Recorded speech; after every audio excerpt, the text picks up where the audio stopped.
Bismillahirrahmanirrahim. Assalamualaikum warahmatullahi wabarakatuh. Alhamdulillahi ala ihsani wa syukru lahu ala taufiqi wa amtinani.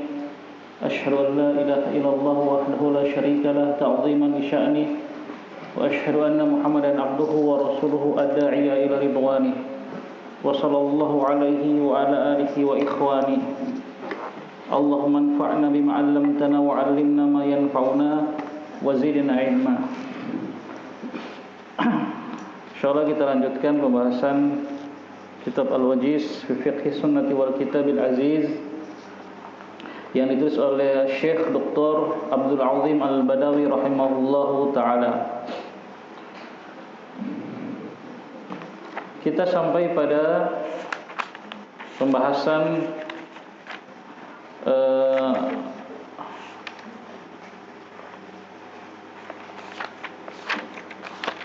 pembahasan baru, yaitu sunnah-sunnah salat, kalau tidak salah ya, insyaallah. Naam. Qala al-musannifu rahimahullahu taala di halaman 93 yang sesuai dengan kitab saya, Sunanus Sholati, sunnah as-shalah di dalam salat. Berarti kita kemarin sudah bahas syarat-syarat salat, kemudian rukun-rukun salat, kemudian wajib-wajib salat, dan yang sekarang adalah sunnah-sunnah salat. Sunnah-sunnah salat adalah perkara-perkara yang disunnahkan dilakukan di dalam salat, dan jika ditinggalkan baik sengaja ataupun tidak sengaja maka tidak membatalkan salat. Jadi sunnah salat ini apabila kita tinggalkan, kita tidak kerjakan baik sengaja atau tidak sengaja, maka tidak membatalkan salat kita. Salat kita tetap sah dan tidak perlu kita sujud sahwi ketika meninggalkan yang sunnah. Namun yang kemarin kita jelaskan bahwasanya Nabi sallallahu alaihi wasallam bersabda, "Shallu kama raaitumuni usolli." Salatlah kalian sebagaimana kalian melihat saya salat, tanpa membedakan mana rukun, wajib dan sunnah. Setiap hadis yang datang dari Nabi sallallahu alaihi wasallam yang menjelaskan bagaimana beliau salat, maka kita amalkan jika tidak ada uzur yang menghalangi mengamalkannya, tanpa perlu kita mengatakan oh ini kan ya sunnah saja atau yang lainnya. Baik. Kemudian yang perlu kita perhatikan juga dalam menetapkan suatu perbuatan atau ucapan itu sunnah atau wajib atau rukun, ini para ulama pun berbeda pendapat. Terkadang ada perkara yang sebagian ulama mengatakan ini sunnah dalam sholat, bukan wajib. Nah, sebagian memasukkannya ke dalam wajib ya. Sehingga dalam rangka agar kita terlepas dari perselisihan para ulama, khurujan minal khilaf, maka kita berusaha mengamalkannya. Baik. Qala musannifu rahimallahu taala sunanus sholati. Sunnah salat. Sunan jamak dari sunnah. Kalau sunnah pakai tak marbuto itu mufrad. Jamaknya sunanun, ya, sunanun. Sunnah. Wa sunanuha qismani, dan sunnah dari salat, ha itu kembali kepada as-shalah. Sunnah salat qismani, ada dua macam. Qauliyatun wa fi'liyatun. Qauliyah, sunnah yang berupa ucapan, qaul, wa fi'liyah, dan sunnah yang berupa perbuatan, yaitu sunnah salat. Sunnah yang berupa ucapan dan ada yang sunnah berupa perbuatan. Kemudian beliau akan bahas satu-satu. Fa'amal qauliyatu, adapun sunnah al-qauliyah fahiya, maka dia adalah yang pertama. Satu, al-awwal du'aul istiftah. Doa istiftah itu menurut penulis adalah hukumnya sunnah. Sehingga ketika seorang meninggalkan membaca doa istiftah, baik sengaja atau tidak sengaja, maka salatnya tetap sah. Menurut penulis demikian. Ini sunnah qauliyah, sunnah-sunnah yang berupa ucapan, bacaan, zikir-zikir. Wa afdaluhu, dan yang paling afdal, ya, doa iftitah yang paling afdal, yang paling banyak, yang paling sering dibaca oleh Nabi sallallahu alaihi wasallam dalam salatnya adalah marwahu Abu Hurairah, apa yang diriwayatkan oleh Abu Hurairah radhiyallahu anhu. Qala, dia mengatakan, kana Rasulullah sallallahu alaihi wasallam idza kabbara fi sholati sakata hunaihatan qabla al-qiraati. Kata Abu Hurairah menceritakan, ya, bagaimana Nabi salat. Beliau mengatakan, kana, biasanya Rasulullah sallallahu alaihi wasallam idza kabbara, ketika telah bertakbir, takbiratul ihram, fi salat, dalam salat, setelah takbiratul ihram, sakata hunaihatan, beliau diam sesaat. Nah, tidak langsung baca Al-Fatihah. Qabla al-qiraah, sebelum membaca Al-Fatihah. Faqultu, maka aku katakan, setelah beliau salat, ya, setelah Rasulullah sallallahu alaihi wasallam selesai salat. Kata Abu Hurairah, ya Rasulullah, bi abi anta wa ummi, ara'aita sukutaka baina takbiri wal qiraati ma taqul. Ya Rasulullah, ayah dan ibuku menjadi tebusan bagimu. Ini ungkapan orang Arab biasa untuk mentaukid perkataan, menguatkan perkataan. Nah, ini bukan kebiasaan orang Indonesia mengucapkan seperti ini. Ara'aita sukutaka baina takbir, ya, bagaimana tentang diammu, sukut, ya, diammu antara takbir dan qiraah, antara takbiratul ihram dan membaca Al-Fatihah. Kamu diam, engkau diam. Mataqul, apa yang engkau baca waktu itu? Qala, ya. Nah, qala, maka Nabi sallallahu alaihi wasallam bersabda, aqulu, saya membaca, Allahumma ba'id baini wa baina khataayaya kama ba'adta bainal masyriqi wal maghrib. Allahumma naqqini min khataayaya kama yunaqqad thawbul abyad min ad-danas. Allahumma ighsilni min khataayaya bit-thalji wal ma'i wal barad. Nah, ini yang dibaca Nabi sallallahu alaihi wasallam antara takbiratul ihram dan membaca Al-Fatihah, yang disebut dengan doaul istiftah. Dan ini yang paling sering dibaca. Naam. Sebagaimana yang pernah kita sampaikan, banyak, atau disebutkan oleh Syekh kemarin, beliau membaca macam-macam doa istiftah. Banyak doa istiftah yang diriwayatkan dari Nabi sallallahu alaihi wasallam. Dan kita berusaha mengamalkannya, ya, semuanya.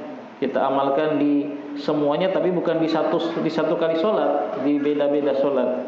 Di sholat yang ini kita baca doa iftitah yang ini, di sholat yang itu kita baca doa iftitah yang itu, dan seterusnya begitu. Dalam rangka kita mengamalkan semua sunnah Nabi Sallallahu Alaihi Wasallam.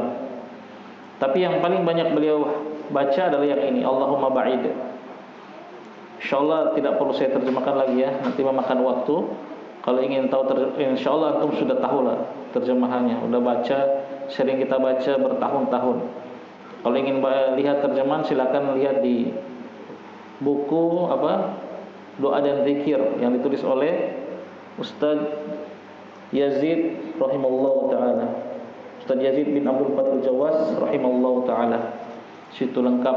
Beliau bawakan semua riwayat, ya. Beliau ketika membahas tentang bab tentang doa-doa dalam sholat, beliau bahas semua. Doa istiftah beliau bawa beberapa riwayat beliau bawakan serta artinya. Begitu juga doa ketika ruku, beberapa riwayat beliau bawakan semua yang sahih. Dan seterusnya. Jadi silakan baca dan baca terjemahannya.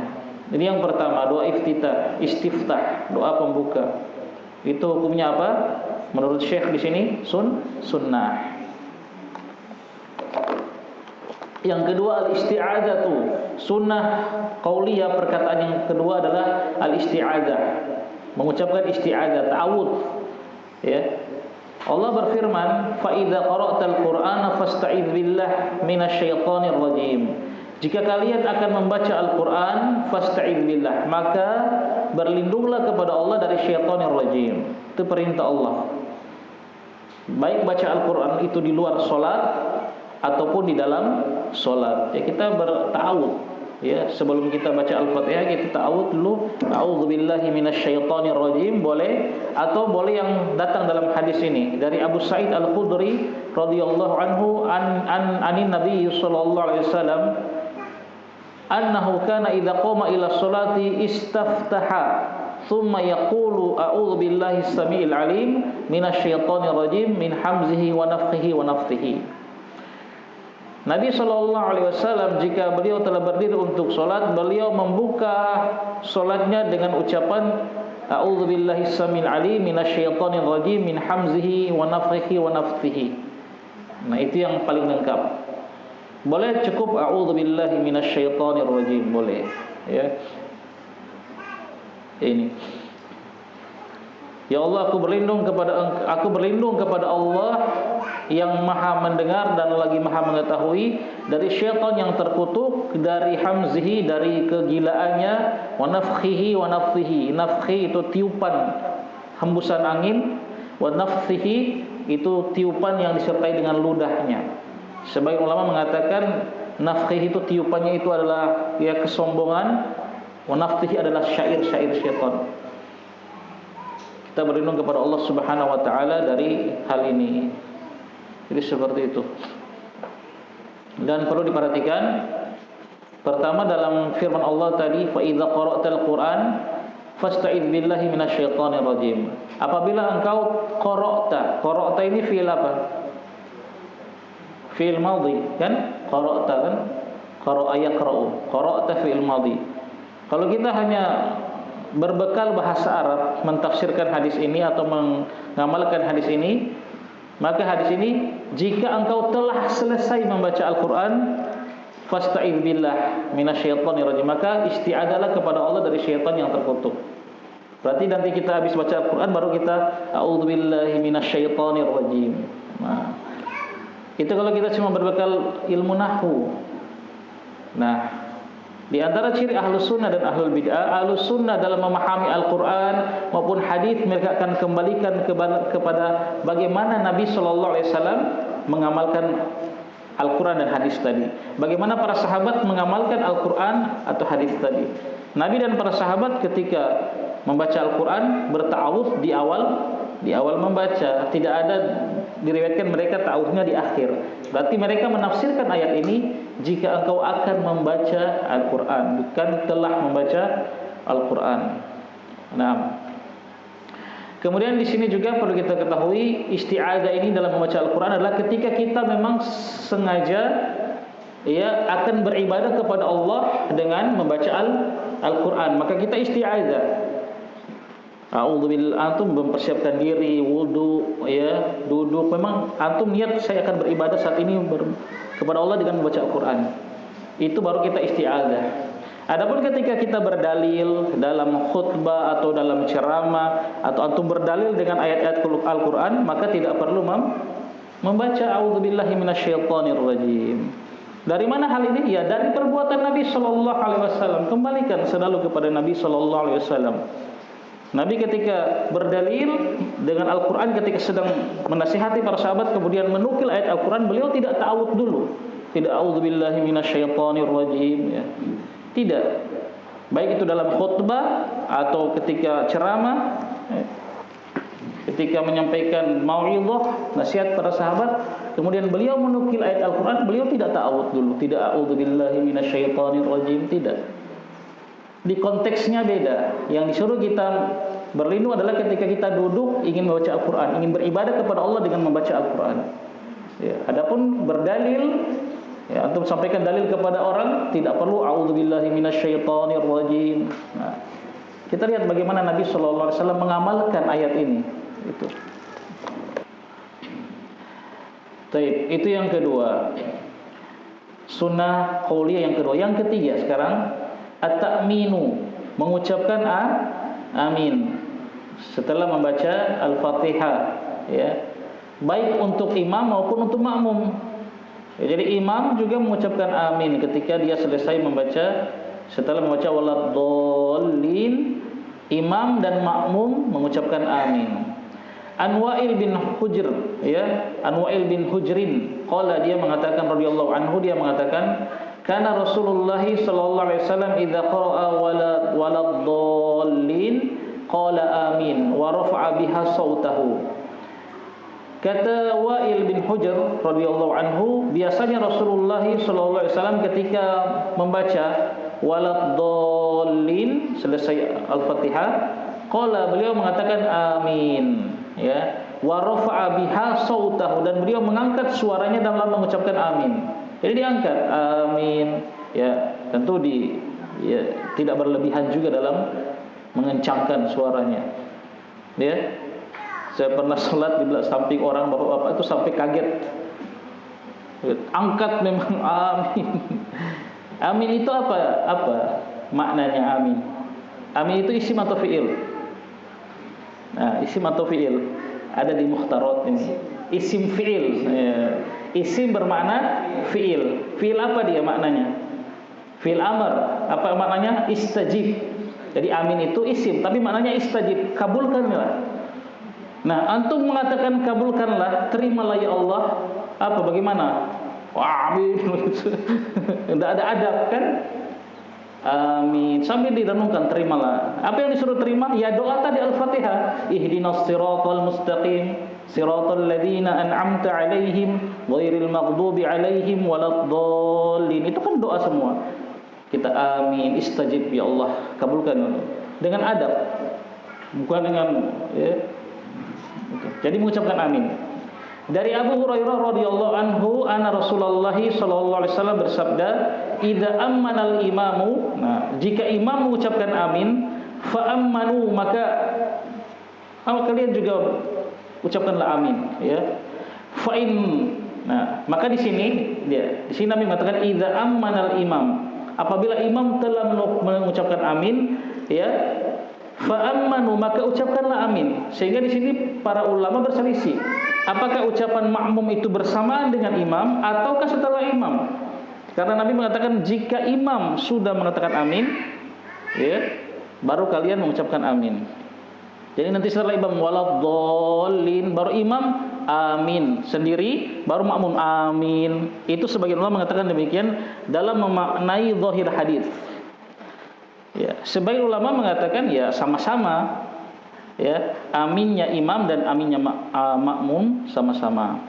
Apa yang akan kalian dapatkan? Fa'inna man wafaqa ta'minuhu ta'minal malaikah ghufirahu ma taqaddama min dzambi. Karena sesungguhnya kata Nabi, barang siapa yang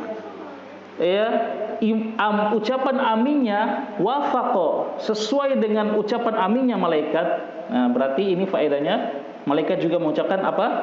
Amin. Ketika imam selesai waladdallin, ya, imam, makmum, ya, dan malaikat mengucapkan amin. Kalau sama-sama dengan malaikat, kata Nabi, ghufira lahu ma taqaddama min dzambi, akan diampuni bagi kalian apa yang telah terdahulu dari dosa-dosa kalian. Gitu. Subhanallah.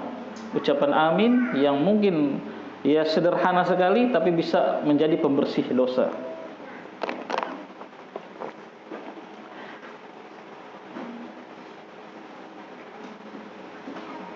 Dan ucapan amin adalah yang benar, ya, tidak ditasydid bimnya. Amin, ya, tidak amin, ya, tapi amin, begitu saja. Dan tidak perlu, ya, berlebih-lebihan, memanjang-manjangkan, ya. Itu. Namun ini disyariatkan bagi siapa? Laki-laki, ya. Makmum laki-laki. Adapun makmum perempuan mengucapkan amin dengan sir, ya, pelan. Tidak mengangkat suara bagi perempuan, ya, cuma untuk laki-laki yang mengangkat suaranya. Taib. Yang keempat, sunnah fi'li qauliyah yang keempat, al-qira'atu ba'dal Fatihah, membaca surat setelah Al-Fatihah. Nah, membaca surat Al-Qur'an setelah Al-Fatihah ini juga sunnah menurut penulis. Dari Abu Qatadah radhiyallahu anhu, qala, dia mengatakan, kana Nabi sallallahu alaihi wasallam yaqra'u fi rak'atainil ulayaini min salati adh-dhuhri bi Fatihatil Kitab wa surataini, yutawwilu fil ula wa yuqassiru fis tsaniyati wa yusmi'ul ayata ahyanan wa kana yaqra'u fil asri bi Fatihatil kitabi wa surataini wa kana yutawwilu fi raq'atil ula min salati subhi wa yuqassiru fi tsaniyati. Kata Abu Qatadah, biasanya Nabi sallallahu alaihi wasallam yaqra'u membaca pada 2 rakaat yang pertama dari salat zuhur itu surat Al-Fatihah dan 2 surat lain. Ya, jadi ayat rakaat pertama salat zuhur beliau baca Al-Fatihah dan surat. Kemudian rakaat yang kedua juga dalam salat zuhur beliau membaca Al-Fatihah dan surat. Yutawwilu fil ula wa yuqassiru fis tsaniyah. Beliau memanjangkan surat pada rakaat yang pertama, ya, dan memendekkan pada rakaat yang kedua. Jadi rakaat yang pertama memang lebih panjang dari rakaat yang kedua. Ini pada salat zuhur. Wa yusmi'ul ayat ahyanan, dan terkadang beliau yusmi'u, memperdengarkan kepada para sahabat ayat yang beliau baca, tapi kadang-kadang. Jadi boleh dalam salat zuhur kadang-kadang itu imam mengeraskan bacaan, boleh. Ya, boleh. Jadi jangan kaget, ya. Kalau di satu tempat antum dapati misalnya salat zuhur imamnya mengencangkan bacaan, ya. Ini ada sunahnya dari Nabi sallallahu alaihi wasallam. Jangan antum di belakang subhanallah, ya, tapi ahyanan, kadang-kadang. Dan ingat, ini kalau kita sudah, ya, kita menjadi imam misalnya di masjid yang, ya, para makmumnya sudah mengetahui sunnah. Tapi kalau di masyarakat awam, ya, hendaknya kita tinggalkan, ya, kita tinggalkan. Jangan menimbulkan fitnah. Wa kana yaqra'u fil asri, dan beliau biasa membaca fil asri dalam surat asar bi Fatihatil kitab, surat Al-Fatihah dan 2 surat lain, ya. Dan beliau memanjangkan dalam rakaat yang pertama dalam salat subuh dan memendekkan dalam rakaat yang kedua. Jadi salat subuh panjang rakaat pertama dan dia agak pendek rakaat yang kedua. Wa anhu, dan juga dari beliau, dari Abu Qatadah, beliau mengatakan kana Nabi sallallahu alaihi wasallam yaqra'u fi rak'atainil ulayaini min adh-dhuhri wal asri bi Fatihatil kitab was suratan. Beliau membaca dalam 2 rakaat pertama dalam salat zuhur dan salat asar itu bi Fatihatil kitab, ya, surat Al-Fatihah dan 1 surat. Yusmi'una al-ayat ahyan. Beliau terkadang memperdengarkan kepada kami ayat yang beliau baca ahyanan, tapi kadang-kadang. Wa yaqra'u fi rak'atainil ukhrayaini bi Fatihatil kitab, dan beliau membaca pada 2 rakaat yang terakhir, ya, rakaat ketiga dan 4 dalam surat asar, zuhur dan asar, bi Fatihatil kitab, cuma Al-Fatihah saja. Nah, dari sini maka para ulama mengambil faedah membaca surat setelah Al-Fatihah adalah sunnah, karena pada rakaat ketiga dan keempat beliau terkadang tinggalkan, tidak membaca surat, cuma baca Al-Fatihah. Begitu.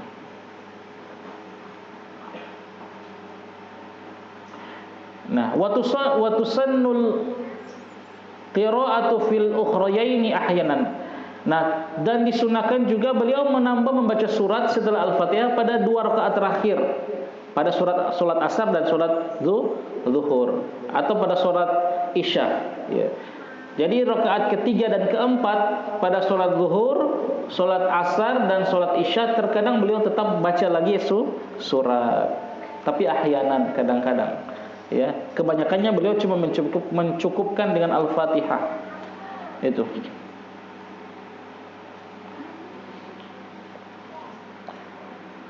Berdasarkan hadis Abu Sa'id Al-Khudri radhiyallahu anhu, anna Nabiy sallallahu alaihi wasallam kana yaqra'u fi sholati dhuhri fi rak'atainil ulayaini fi kulli rak'atin qadra salasina ayah.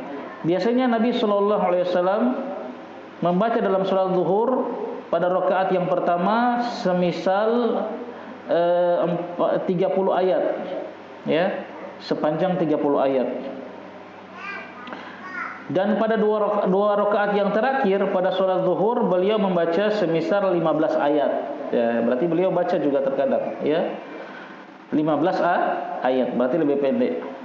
Al-qala nisfu dzalik, atau dia mengatakan setengahnya, ya. Jadi 30 ayat pada rakaat 2 rakaat pertama, dan pada rakaat yang ke-3 4 itu 15 ayat, setengahnya. Wa fil asri fi rakaatain ulai, dan pada surat asar pada 2 rakaat pertama di setiap rakaatnya beliau membaca semisal 15 ayat. Ya, dan pada rakaat yang kedua yang terakhir 3 dan 4 membaca setengahnya. Berarti berapa? Setengah ayat dari 15, 7 ya. Jadi surat asar pada rakaat yang pertama dan kedua biasanya 15 ayat. Kemudian yang 3 dan 4 beliau tambah baca setengahnya, mungkin 7 ayat. Seperti itu. Wasunnatu ay yujhira bil qiraati fi sholati subhi wa fil ulayaini minal maghribi wal isya'i wa ayusirra biha fi dhuhri wal asri wa salisati minal maghrib wal ukhrayaini minal isya'. Nah, adapun sunnahnya yang paling sering beliau lakukan adalah menjaharkan, mengeraskan bacaan pada salat subuh dan pada 2 rakaat pertama salat maghrib dan salat isya, dan mensirkannya, memelankannya pada salat zuhur dan asar, dan pada rakaat yang ketiga dari salat maghrib dan 2 rakaat terakhir dari salat isya. Itu.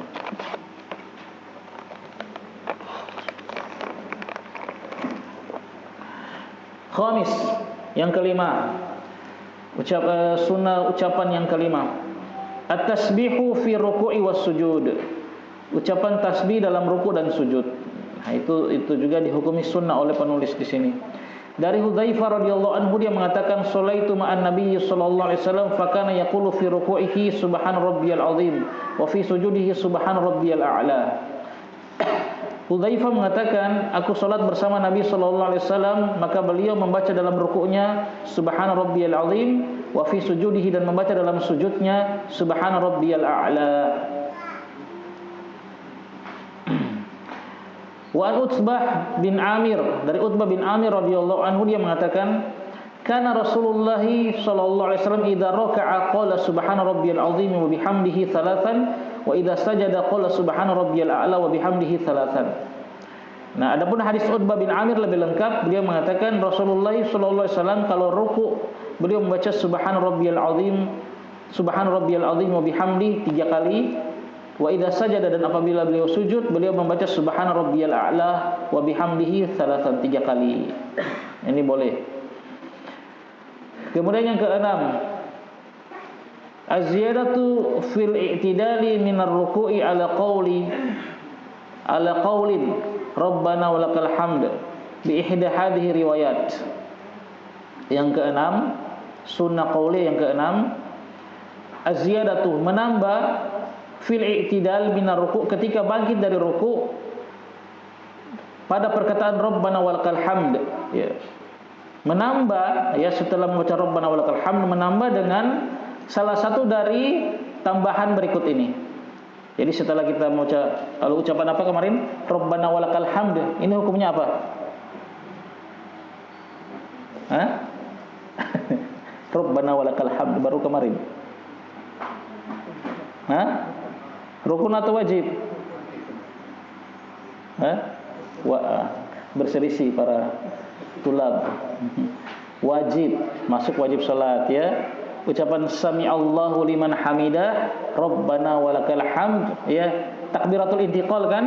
Allahu akbar, takbiratul intiqal, kemudian sami Allahu liman hamidah, Rabbana walakal hamd, ini wajib.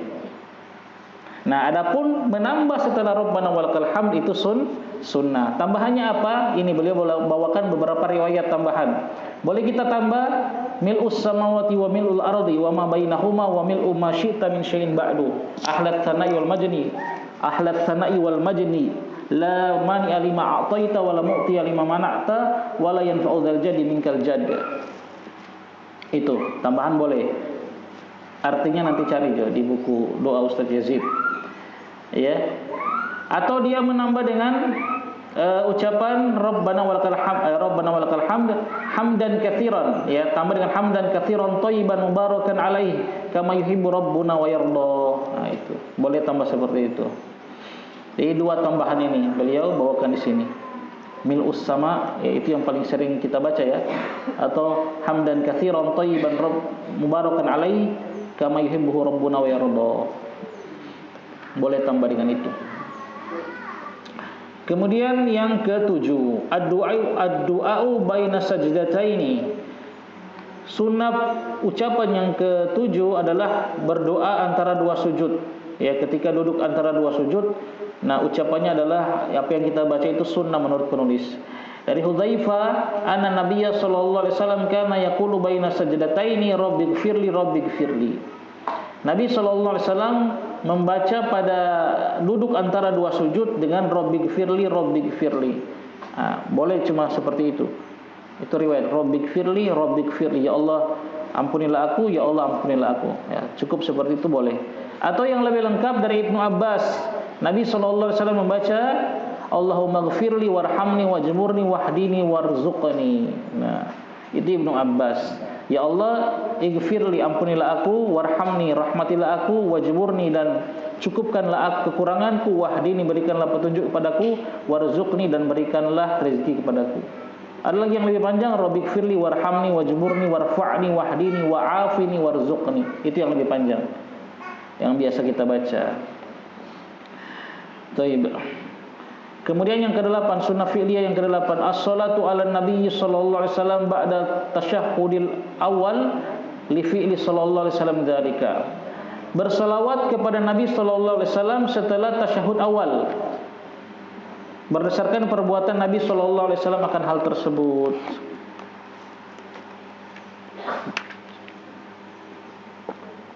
Kalau selawat kepada Nabi di tasyahud akhir hukumnya apa?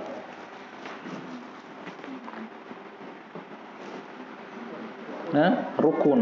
Nah, rukun dia, besar dia, rukun, lebih tinggi. Adapun selawat pada Nabi pada tasyahud awal itu hukumnya sunnah. Ya, boleh dibaca, boleh tidak. Berdasarkan hadis hadis dari Aisyah radhiyallahu anha, dia mengatakan, kunna nu'idu li Rasulillah sallallahu alaihi wasallam siwakahu wa tahurahu. Kami biasa menyiapkan untuk Nabi sallallahu alaihi wasallam siwak beliau dan alat bersuci beliau, yaitu air. Yang disiapkan ketika Nabi tidur, ya, istri-istri Nabi sallallahu alaihi wasallam yang Nabi bermalam di rumahnya itu menyiapkan siwaknya dan air untuk nanti beliau bersuci. Fayab'athuhu Allahu fima syaa ayyab'athahu minal lail. Maka Allah membangunkan Nabi sallallahu alaihi wasallam sesuai dengan kehendak Allah pada malam hari. Fayatasawwaku wa yatawaddau. Kemudian Nabi bersiwak dan berwudu salat malam. Tsumma yusolli tis'a rakaat. Kemudian beliau salat 9 rakaat. Salat apa ini? Iya, qiyamul lail. Apa dia nama salat yang 9 rakaat? Salat yang ganjil itu apa namanya? Witir. Witrun artinya ganjil. Beliau salat witir 9 rakaat. Salat witir termasuk qiyamul lail, karena dia hanya bisa dikerjakan pada malam hari. Tidak ada salat witir siang hari.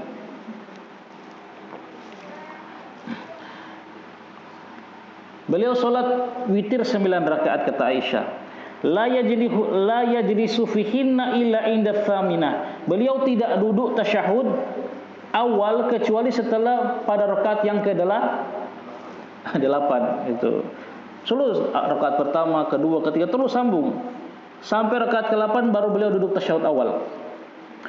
Fayad'u rabbahu wa yusalli ala nabihi. Beliau berdoa kepada Rabbnya dalam duduk tasyahud itu dan berselawat kepada nabinya, ya, kepada beliau, diri beliau sendiri. Nah, jadi beliau baca selawat pada tasyahud awal salat witir di rakaat yang ke-8.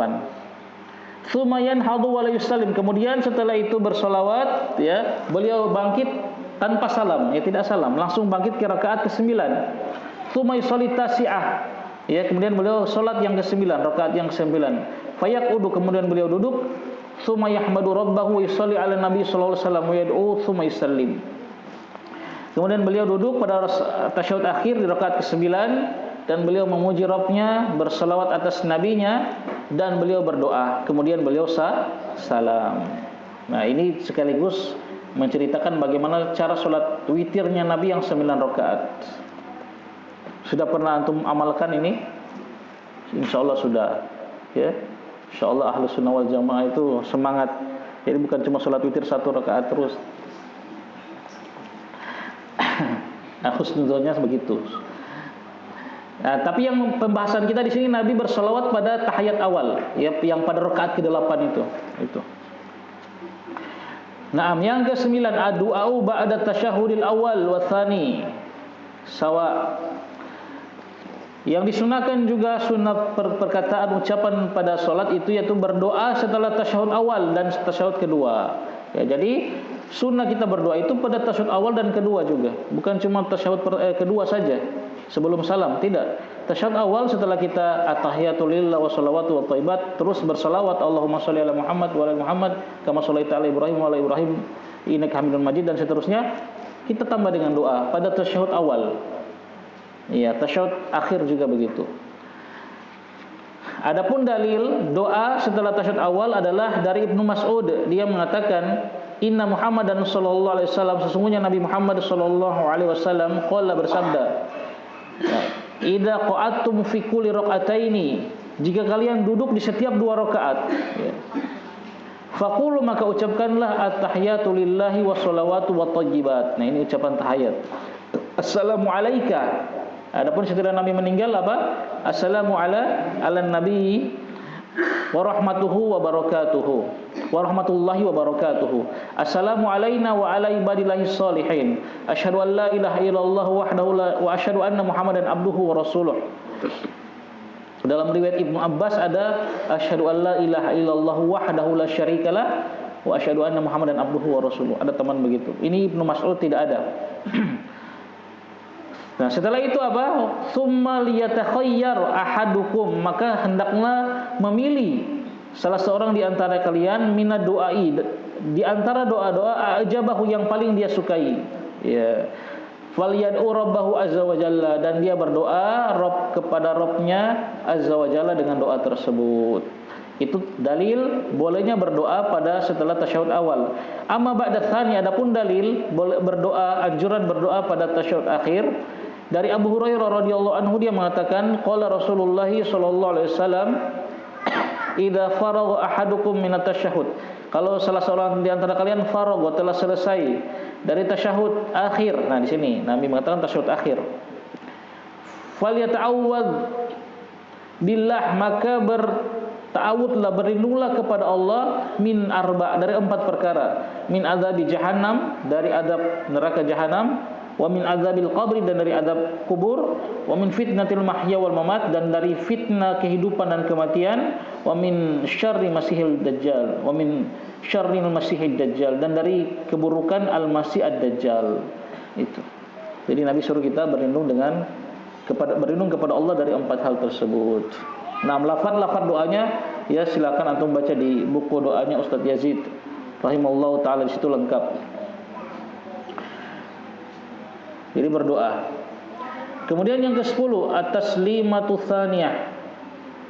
Yang ke-10 salam yang kedua. Nah, ini sunnah menurut beliau. Kalau salam yang pertama apa? Wajib atau syarat? Wajib atau syarat? Salam pertama. Kalau sini kan salam kedua, sunnah. Kalau salam pertama wajib atau syarat? Rukun.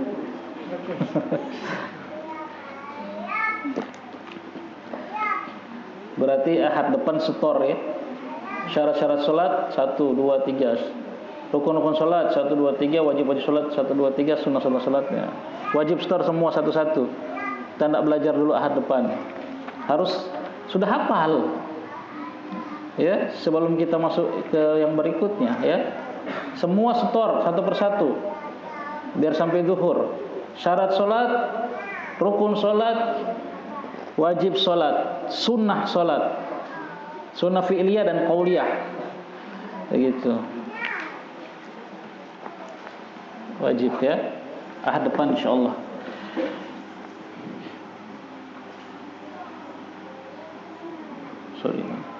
Salam yang kedua itu sunnah menurut beliau. Karena Nabi sallallahu alaihi wasallam kana yusallimu taslimataini, karena Nabi sallallahu alaihi wasallam biasa bersalam 2 kali. Ya, seperti datang dalam hadis Ibnu Mas'ud, "Ana Nabiyya sallallahu alaihi wasallam kana yusallimu an yaminihi wa an yasarihi, assalamu alaikum warahmatullah." wassalamualaikum warahmatullah hatta yura bayadu khaddihi.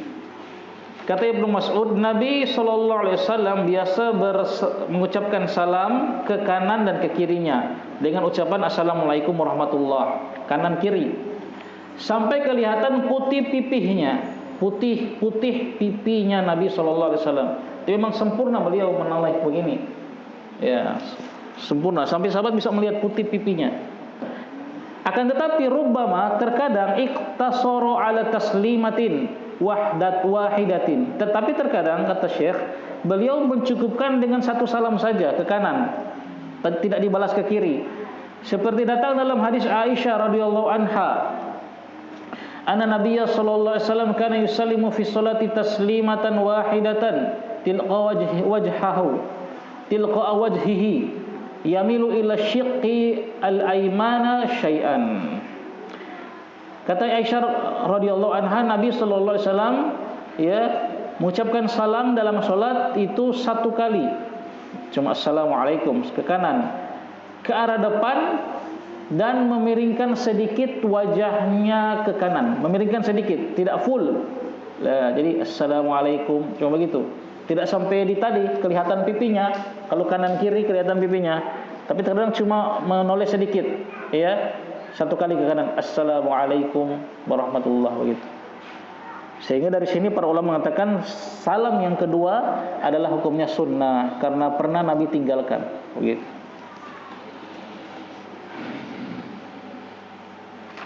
Nah, ini sunnah-sunnah qauliyah, perkataan. Nah, sekarang kita masuk pada sunnah-sunnah fi'liyah.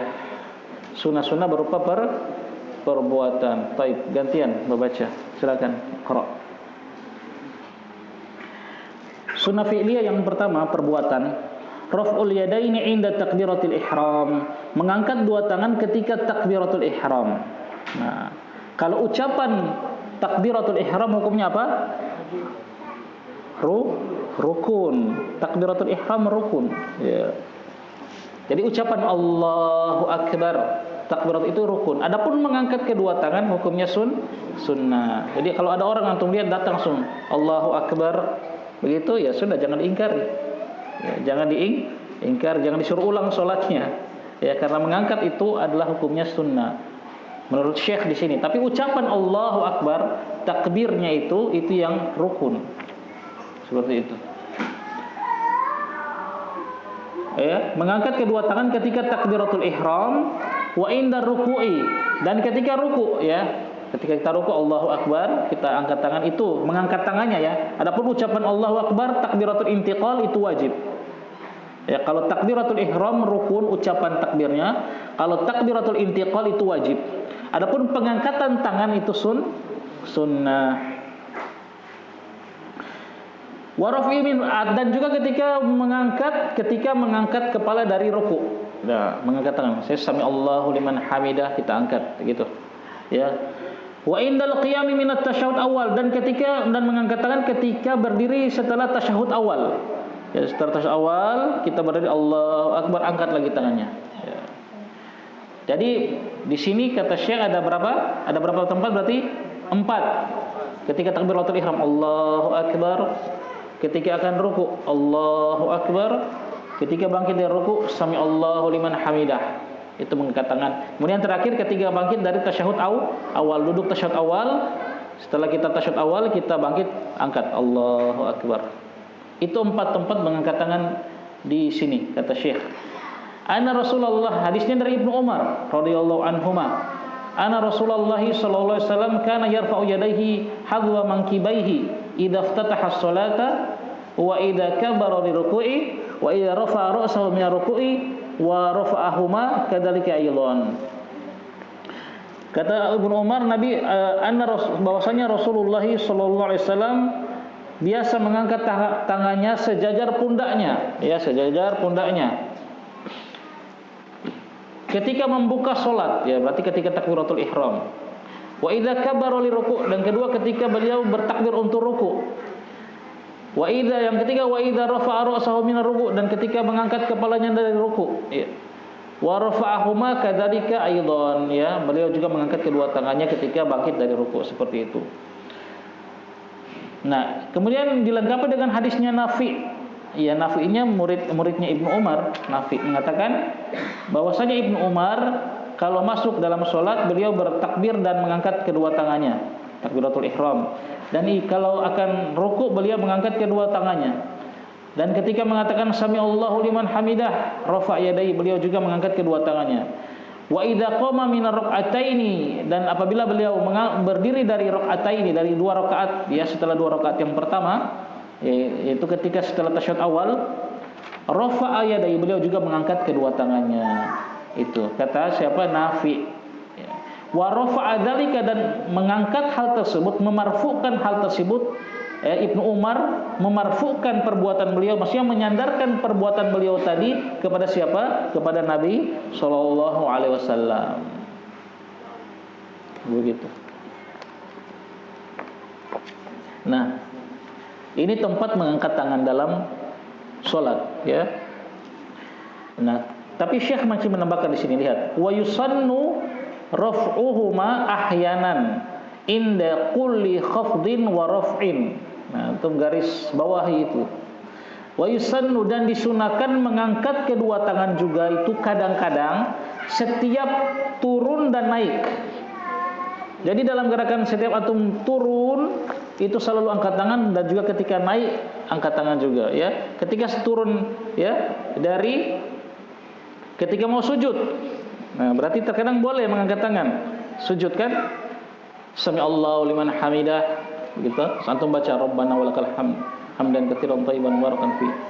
Nah, ketika mau turun untuk sujud, Allahu akbar, angkat tangan, ya, terus sujud.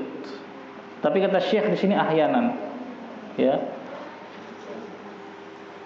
Dan juga ketika bangkit dari semua sujud, ya, bangkit dari sujud semua baru berdiri, juga angkat tangan, ya. Kata Syekh di sini. Berdasarkan hadis Malik bin Al-Huwairith, sesungguhnya dia melihat Nabi sallallahu alaihi wasallam rafa'a yadayhi fi sholatihi idza raka'a. Nabi mengangkat kedua tangannya dalam salat ketika akan ruku'. Wa idza rafa'a ra'sahu minar ruku', dan apabila beliau mengangkat kepalanya dari ruku', ketika i'tidal beliau angkat tangan. Wa idza sajada, dan apabila sujud. Nah, di sini. Ini yang tidak ada dalam hadis Ibnu Umar tadi dan Nafi. Ketika sujud, Nabi pun angkat tangan. Allahu akbar, sujud, turun. Begitu. Wa idza rafa'a ra'sahu minas sujud, dan apabila beliau mengangkat kepalanya dari sujud. Nah, lihat di sini sahabat Malik bin Al-Huwairith hanya mengatakan beliau mengangkat tangannya juga ketika mengangkat kepalanya dari sujud. Berarti mafhum zahir hadis, ketika mau duduk di antara dua sujud beliau juga mengangkat tangan. Allahu akbar. Duduk di antara dua sujud. Begitu. Zahir hadis. Bisa tergambarkan ini? Bisa, ya, digambarkan dalam benak kita.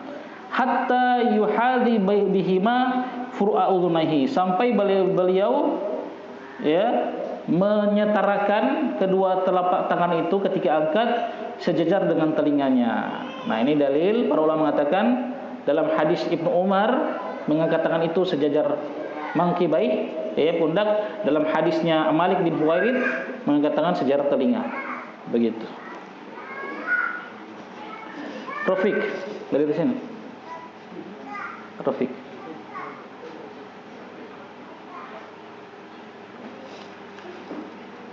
Menghadap ke sana. Nah, ini. Berdiri yang tegak. Mengangkat tangan pada hadis Ibnu Umar dan Nafi. Ya, coba antum perhatikan. Allahu akbar. Ketika ini takbiratul ihram. Allahu akbar. Satu, ketika akan sujud, ruku. Allahu akbar. Ruku. Dua, ruku. Nah, kedua, ketika bangkit dari ruku, sami Allahu liman hamidah. Nah, tiga, keempat apa? Ketika duduk antara dua sujud. Nah, setelah antum baca antara dua sujud, bangkit, angkat tangan. Allahu akbar. Itu 4 tempat mengangkat tangan dalam hadis siapa? Ibnu Umar.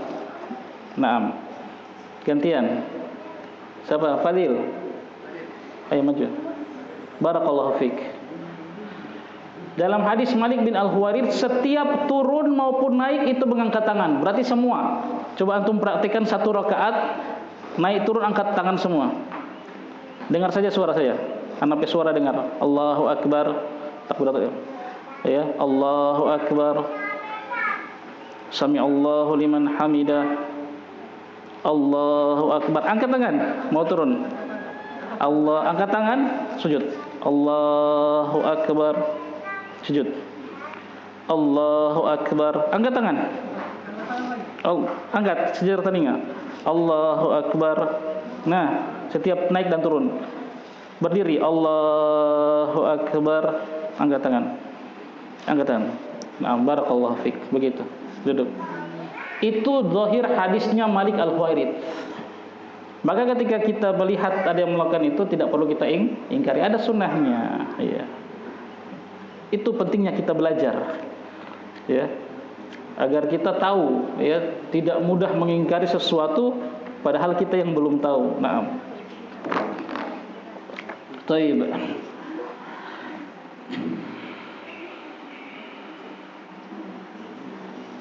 Sudiman. Nomor berapa sekarang? Sekarang yang kedua, sunnah fi'liyah yang kedua.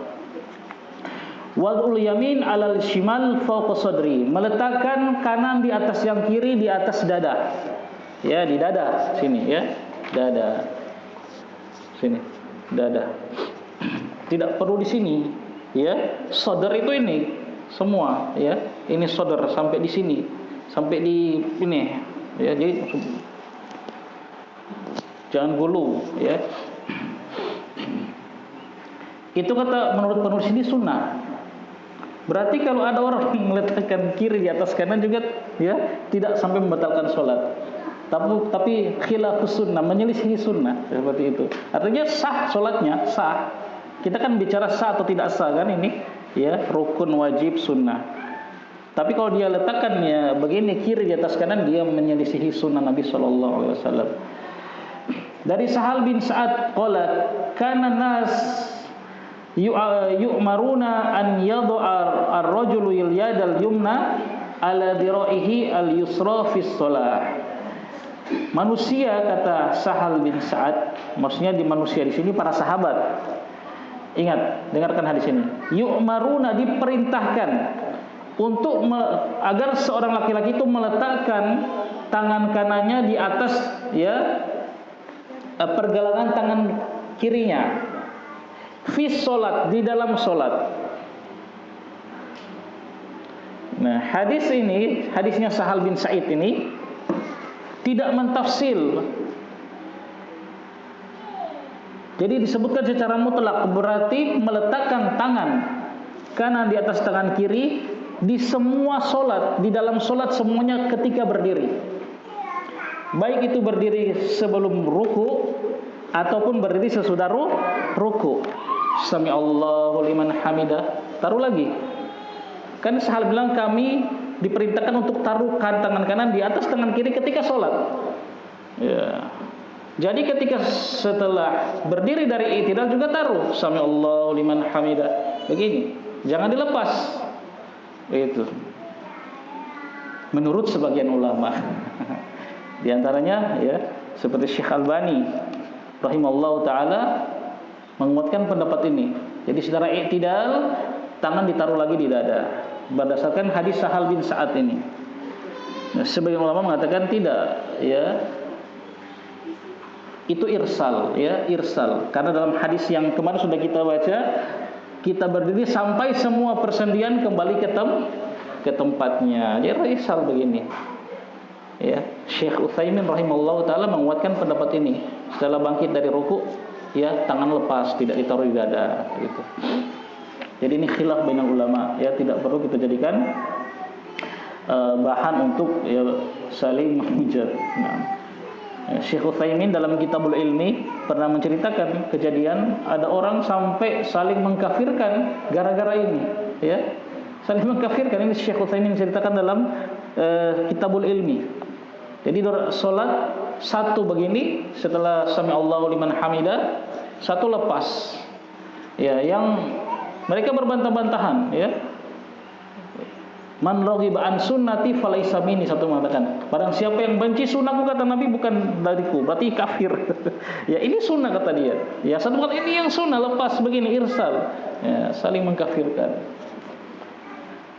Itu cerita Syekh Utsaimin, pernah kejadian seperti itu. Maka ya, kita ya, jangan sampai seperti itu, ya.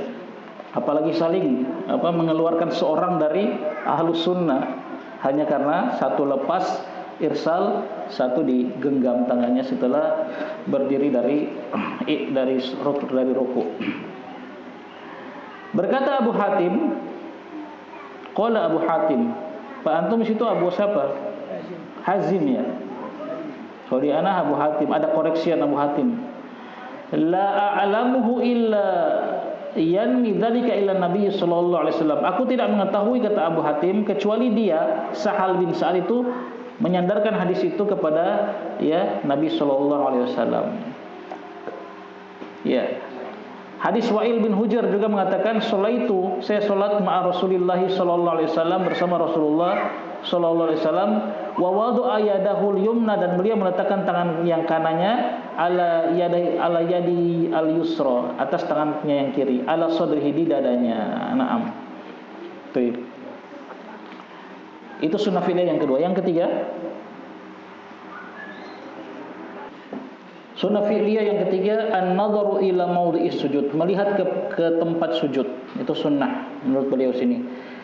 Dari Aisyah radhiyallahu anha, dia mengatakan, lama dakhala Rasulullah sallallahu alaihi wasallam al-Ka'bah, ketika memasuki Rasulullah sallallahu alaihi wasallam Ka'bah, ketika Rasulullah masuk ke dalam Ka'bah dan salat di dalamnya, ma khalafa basarahu maudhi'is sujudihi, ya, maudhi'a sujudihi, beliau tidak pernah mengalihkan pandangannya dari tempat sujudnya, hatta kharaja minha, sampai keluar dari Ka'bah. Jadi ketika salat beliau terus memandang ke tempat sujud.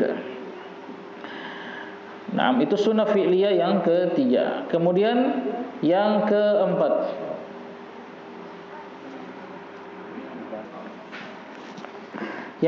sunnah fi'liyah yang keempat, ayyaf'ala, melakukan fi ruku', dalam ruku', ma tadammanat, perkara-perkara yang terkandung dalam hadhil ahadits, ya, daripada dalam hadis-hadis berikut, minal hayat, dari perbuatan-perbuatan, dari keadaan. Jadi melakukan dalam rukuknya apa yang disebutkan dalam hadis-hadis berikut ini. Dari Aisyah, hadis pertama adalah hadisnya Aisyah, dia mengatakan, kana Rasulullah sallallahu alaihi wasallam, biasanya Rasulullah sallallahu alaihi wasallam idza raka'a, jika beliau ruku', lam yushkhis ra'sahu wa lam yusawwibhu. Beliau tidak mendongakkan kepalanya ketika ruku', ya. Jadi kepalanya ketika ruku' tidak diangkat begini. Wa lam yusawwibhu, dan tidak juga menekuknya. Jadi tidak dibeginikan, ya, ditekuk kepala, tidak mendongakkan. Jadi rata kepalanya, ya, rata dengan punggung. Wajahnya menghadap ke arah lantai. Jadi tidak mengangkat kepalanya ketika ruku' atau terlalu menekuknya, kata Aisyah. Walakin baina dzalik, akan tetapi pertengahan di antara itu. Nah, itu ketika ruku'.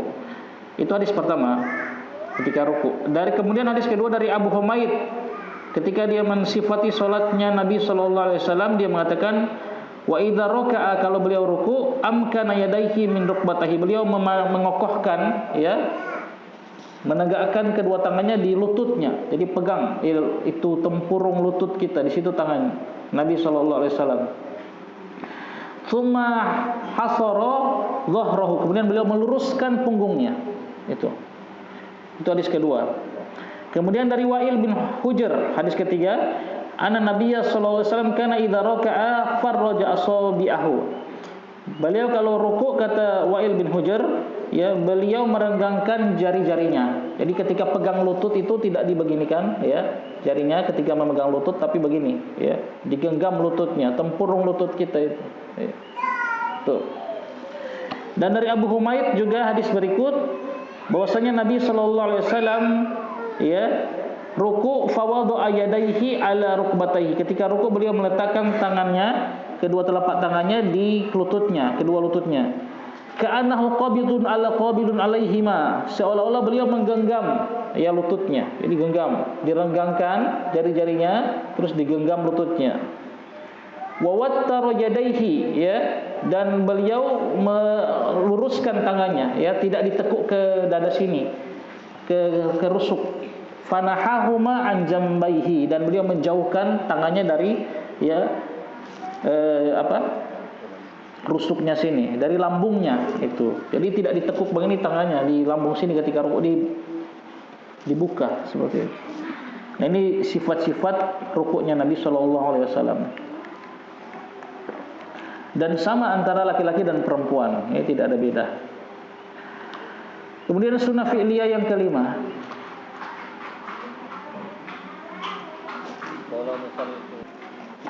Yang kelima, taqdimul yadaini ala rukbataini fi sujud, mengedepankan kedua tangan dari kedua lutut ketika turun sujud.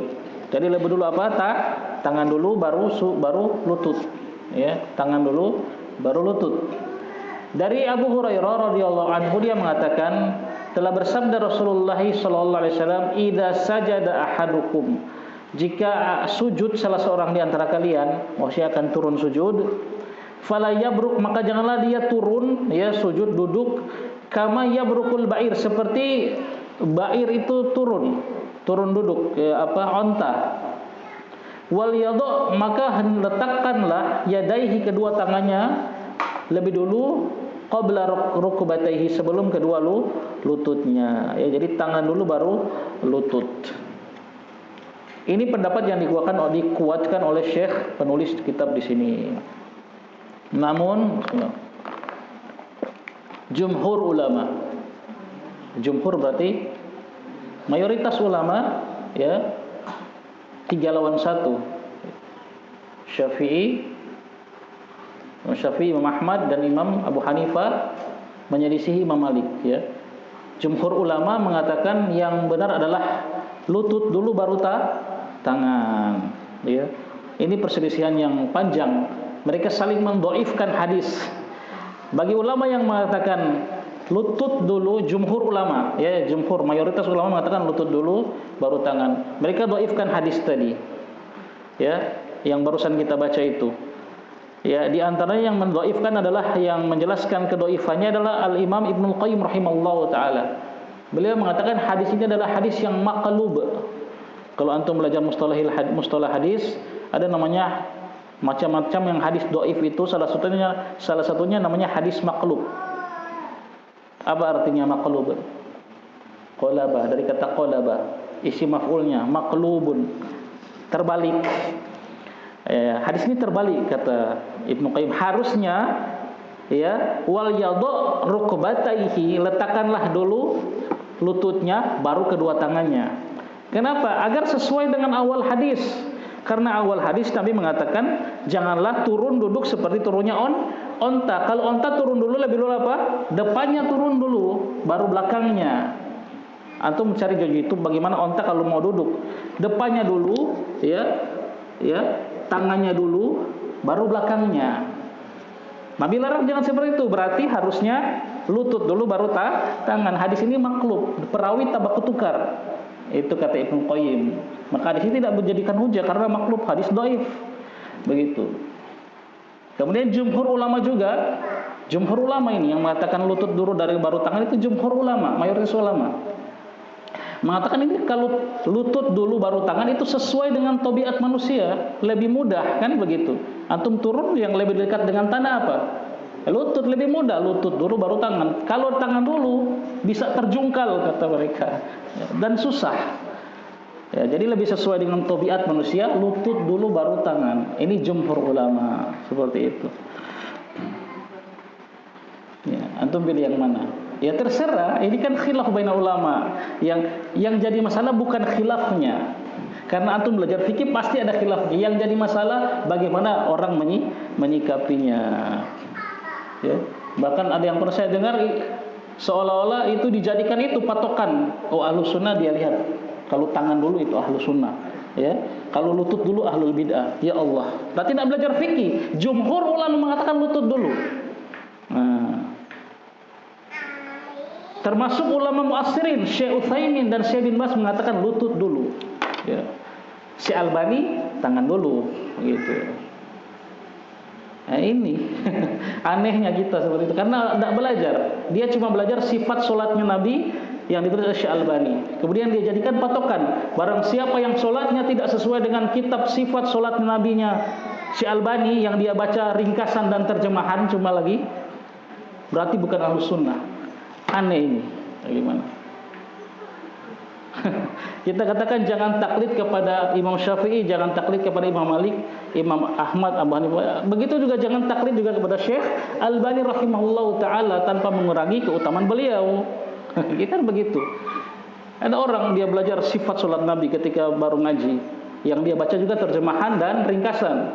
Kemudian dia dijadikan patokan, semua orang yang dia lihat tidak sesuai dengan kitab ini salatnya bukan ahlu sunnah. Itu. Ini aneh. Bahkan membangun walak dan barok di situ. Nah, kemudian antum belajar walak dan barok. Ya, tidak boleh.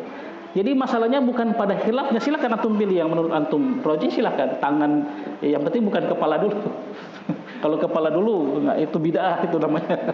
Ya, yang masalah yang ingin saya jelaskan itu sikap kita, ya begitu. Dan antum harus dewasa dalam menghadapi khilaf seperti ini. Dewasa secara ilmiah, bukan cuma secara umur, begitu.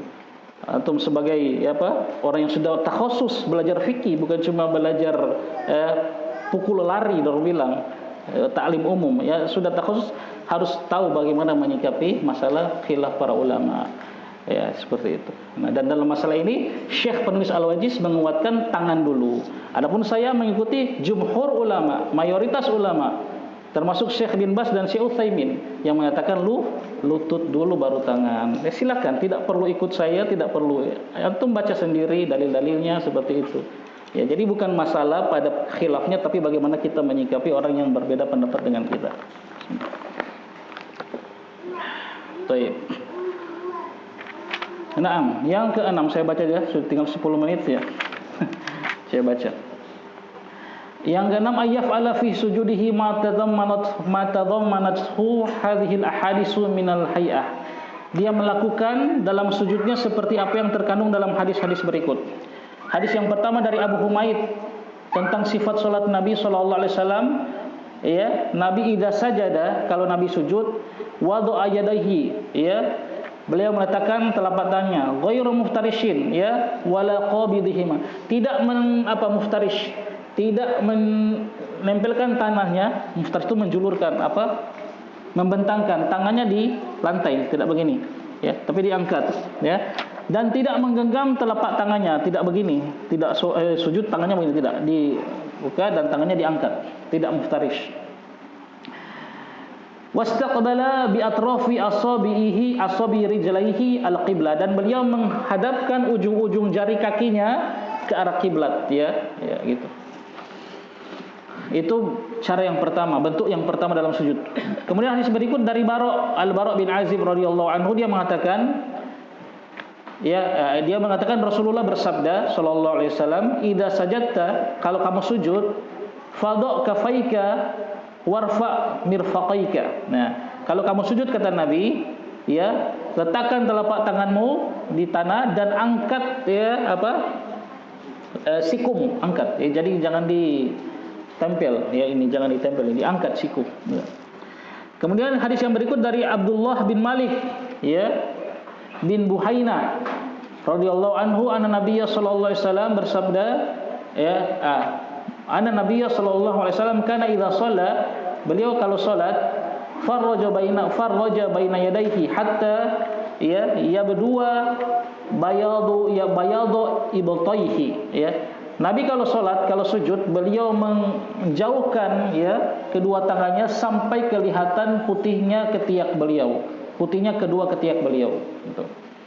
Nah, ini tentu ketika Nabi sholat itu kan jadi imam atau sholat sendiri. Adapun kalau kita sholat sebagai makmum, ya tidak boleh dijauhkan begini, nanti mengganggu, ya, di dalam shaf. Kemudian dari Aisyah radhiyallahu anha qalat, dia mengatakan, faqadtu Rasulullah sallallahu alaihi wasallam, aku kehilangan Rasulullah sallallahu alaihi wasallam, wa kana ma'i ala firashi, padahal beliau tidur bersamaku di atas ranjangku pada malam hari, kan gelap, ya. Ketika Aisyah kaget, Nabi sudah tidak ada di sampingnya. Fawajadtuhu sajidan, ya, rasad aqibaihi. Nah, aku mendapati beliau sedang sujud dan merapatkan kedua telapak kakinya. Jadi Aisyah meraba-raba begitu, yang diraba kakinya Nabi sedang sujud. Kan gelap waktu itu, ya. Dahulu tidak ada listrik, pakai lampu api. Kalau tidur ya dimatikan. Ya diperintahkan oleh Nabi kalau kita tidur, ya para sahabat disuruh matikan lampu-lampunya karena api, nanti bahaya. Jadi gelap sekali kan. Jadi Aisyah raba-raba begini dapat raba Rasulullah SAW pe kaki yang sedang sujud.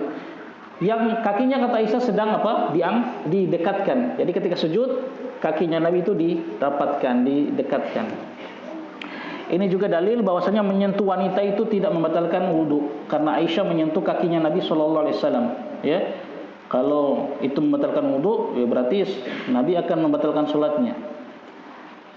Mustaqbilan bi atrafi asabi al-qiblat, dalam keadaan kata Aisyah menghadapkan ujung-ujung jari kakinya ke arah kiblat, jadi dekatkan. Kemudian hadis berikut dari Wa'il bin Hujr, dia mengatakan, Ataitu al-Madinah, aku mendatangi Madinah. Faqultu, maka aku katakan pada diriku sendiri, la'anzuranna ila salati Rasulillah sallallahu alaihi wasallam. Sungguh aku akan mengamati salatnya Rasulullah sallallahu alaihi wasallam. Ya, fa dzakara ba'dal hadis, kemudian beliau menyampaikan sebagian hadis sampai pada perkataan tsumma hawa fasajada fasara ra'suhu baina kaffaihi. Kemudian beliau turun sujud dan menjadikan kepalanya di antara dua telapak tangannya, seperti itu. Dari Wa'il bin Hujr juga, Nabi sallallahu alaihi wasallam kana idza sajada dhamma asabi'ahu. Nabi kalau sujud merapatkan jari-jarinya, ya, jarinya dirapatkan, tidak dibuka begini kalau sujud. Beda kalau ruku, dilebarkan untuk menggenggam lutut. Kalau sujud dirapatkan, ya, dihadapkan ke kiblat. Baik.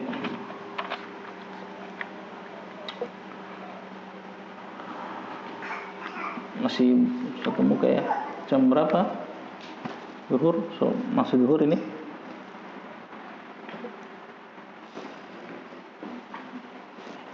Soal kayaknya di luar. Kita akhiri saja dulu ya.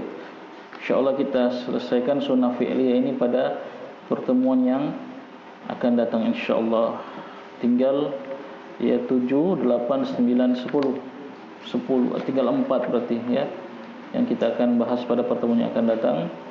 Dan insyaallah ahad depan setoran dulu ya. Rukun salat, wajib salat dulu. Syarat salat, rukun salat, wajib salat dulu. Sunnah jangan dulu. Ya, syarat-syarat salat, rukun-rukun salat, wajib salat. Tidak perlu dalilnya, tidak perlu. Dan semua hadir ya. Awas kalau ada yang tak hilang nih hari hadir ya. Yang bahapal pertama Abu Fira. Awas atau udah datang minggu depan ya. Pokoknya nih boleh Pak izin minggu depan. Syarat salat, rukun salat, wajib salat. Itu dulu. Nah, barakallahu fikum. Takhir subhanakallahumma bihamdika asyhadu an la ilaha illa anta astaghfiruka wa atubu ilaik. Assalamualaikum warahmatullahi wabarakatuh.